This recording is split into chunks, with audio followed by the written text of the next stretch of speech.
Okay. I can't tell, man. Half the time I'm not even in the frame, but okay. This is a video I really didn't want to make for the longest time.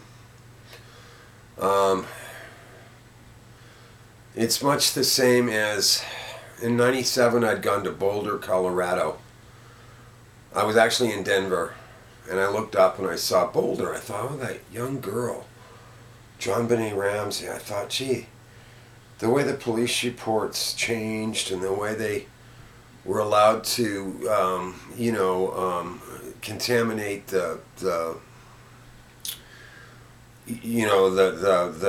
section of the house that was cordoned off, with the tape, and it just and people being taken off the case and stuff. It just seems so much like something similar to what I went through.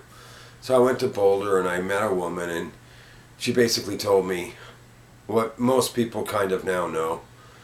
It was a satanic mass, black mass ceremony, Christmas. They were abusing John Benet on the pool table, according to this woman, and it was a ritualistic killing, but by accident. Anyway, that's a whole nother topic. But there's things I've stayed away from, just because, quite honestly, I've had to sort of wait for a certain section of the general public to be able to comprehend or understand what ritual abuse is, what beta programming is, what sex kitten programming, all these kind of things. Things that I'm certainly not the sharpest tool in the shed, but I learned early on, 96, 97, because of people I'd contacted, because of what I was having to live through.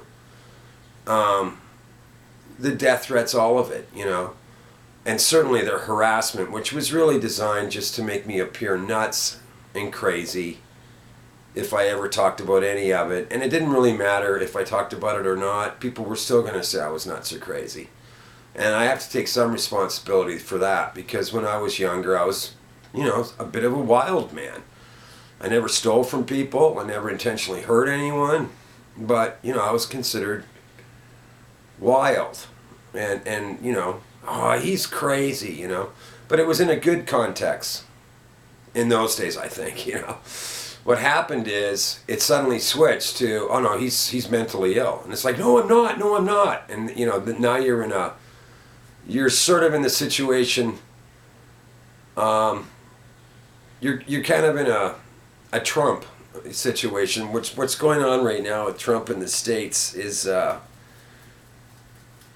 and I don't know about Trump, man. I don't know about any of these politicians, but I do know that if there's secrets floating around and you don't know how to address them, or you can't address them because you don't know what they are, but everyone's saying you're crazy or something about you, yeah, it's really hard, and you're on defense constantly. I like to cite this one metaphor. What happened to me in October 1995, any guy out there will probably relate to this, especially if you played sports. If you've ever been hit in the solar plexus, like, it just knocks the wind. I saw a boxing match the other night, and the guy did an uppercut and hit him, I think, in the solar plexus. And the guy was right on the mat, like he was done. If you've ever been hit in the solar plexus, it knocks the wind out of you. And what happened to me in October 1995, it was like emotionally being hit in the solar plexus and never really getting my breath back. I suppose through some of my art shows and some of my short films and some of the things I've written or produced, I have got my life back, but not to the full extent. I never got... I still don't know, what was said or done. And this is, if you hear a little motor going, it's this little cute thing who's just got all this unconditional love. And, things like this really help, too, in terms of recovery. Because because I got diagnosed with post-trauma, and really there's not much they can do, really. But here's what I want to talk about, and I'm sorry if I'm long-winded. What I want to talk about is something I haven't talked about. I've written about it on my Facebook or whatever, but I've never really spoken about it. I want you to see my eyes, hear me out. You decide for yourself whether it means something or not. So here goes. So I was an actor. You can IMDB me, Stephen Shellen. I'm not a liar. And if you think I'm a liar, then cross-reference and see, oh yeah, gee, that guy really did do a lot of films back then. Fine.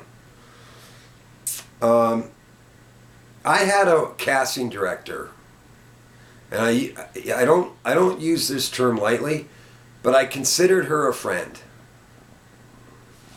Come on, jeez. Here, come on up here. Anyway, boy, oh boy. Her name was Elizabeth Leustig. I'd almost got a movie with that. Actually, they hired the right actor. In retrospect, when I look back, they got the right guy. I wasn't really the right guy. It was a movie with Melanie Griffith, and Ray Liotta got the role that I wanted. It was about a kind of convict, kind of guy. Anyway, she takes off with him. I don't remember what they did. They robbed places. I don't know if they murdered people or whatever, but. Yeah, so I was second choice for that. It was that great director, Jonathan Demme. So I wanted it just because of Jonathan Demme, but I didn't get it. But I got to know Elizabeth Leustig a little bit, and she was French, from France. She was married to a documentary filmmaker. Well, she went on to cast Dances with Wolves. Now, most people don't know this, but there's no Academy Award for casting director. And actually, I think there should be. I think they should. I think they should amend that. I think they should include casting directors, because some movies, yeah, okay, the leads are in place already, but it's the supporting roles, and it's the casting directors that bring, the right actor in for those supporting roles that often make a film. We've all seen movies where, wow, all the supporting roles are like crappy, and it wrecks the film. Well, Elizabeth Leustig, she was a beautiful, beautiful inside. And I'm going to put her photo at the beginning of this video. She was a great person. Just, excuse me, just a really sweet person. Anyway, she cast me in A River Runs Through It. And for some reason, Redford didn't want me to read. He said it was my part, and I said, no, I want to read. I want to do what other actors are doing. I don't want you just to hand this to me. So I insisted that I read. Anyway, I didn't want a handout, I guess, or something. I don't know. So I read, and I got the role.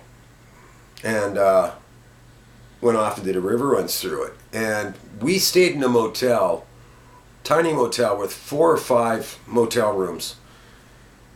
And our next door neighbor, I could hear him on the phone at night yelling at his agent or whatever. Our next door neighbor was Brad Pitt.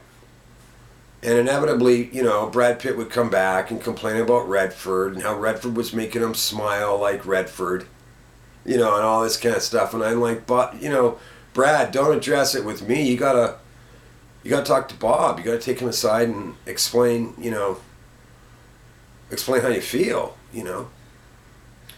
Well, Elizabeth was the liaison. She is the only casting director in my 40-some-odd films I did. Oh, you love me, and I love you. Gee, you're great. Anyway, she was the only casting director I ever met or knew or worked with where she would actually show up on the movie set to make sure that the actors were getting along, that they were doing their job, that the director was communicating. For an example,